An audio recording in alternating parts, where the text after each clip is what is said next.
19 জানুয়ারি থেকে কার্যকর হয়েছে গাজা যুদ্ধবিরতি চুক্তি।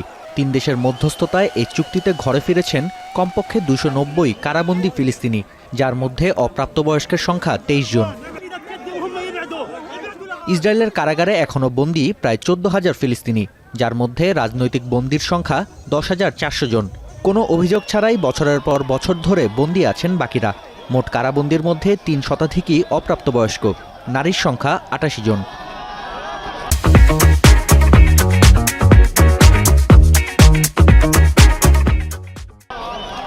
কেন অপ্রাপ্তবয়স্ক ফিলিস্তিনিদের কারাবন্দী করছে ইসরায়েল, এ নিয়ে প্রতিবেদন প্রকাশ করেছে আল জাজিরা।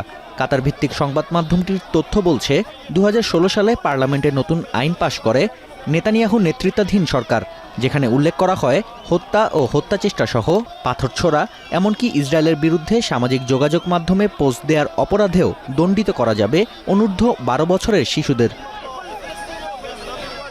আগের আইনে শিশু গ্রেপ্তারের বয়সসীমা ছিল কমপক্ষে 14 বছর। বিশেষজ্ঞরা বলছেন, ফিলিস্তিনিদের দখলকৃত ভূখণ্ডে আধিপত্য প্রতিষ্ঠা করতেই প্রতি বছর বিপুল সংখ্যক শিশুকে গ্রেপ্তার করে ইসরায়েল।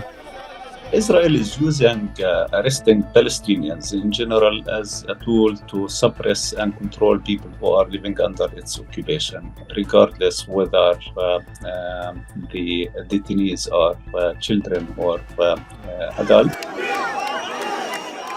সিভিল কোর্ট ও মিলিটারি কোর্ট, এই দ্বৈত আইনি ব্যবস্থা বিদ্যমান ইসরায়েলে। দখলকৃত ফিলিস্তিনি ভূখণ্ড থেকে গ্রেপ্তারকৃতদের বিচার চলে সামরিক আদালতে, যেখানে ভূলণ্ঠিত হয় সকল মানবাধিকার। পরিকল্পিত এই বিচারহীনতার কারণে অনেক ফিলিস্তিনি ইসরায়েলের কারাগারে বন্দী আছেন কয়েক দশক ধরে। 6 সপ্তাহের যুদ্ধবিরতি চুক্তির প্রথম ধাপে 26 ইসরায়েলি জিম্মির বিপরীতে মুক্তি দেওয়া হয়েছে কয়েকশো ফিলিস্তিনি কারাবন্দীকে। পরবর্তী বিনিময় অনুষ্ঠিত হবে আগামী শনিবার। ফিলিস্তিনিদের আশা, চুক্তি কার্যকরের মাধ্যমে ধ্বংসাত্মক যুদ্ধ স্থায়ীভাবে অবসান হবে। নাফি আরমান মনন, এখন বিশ্ব।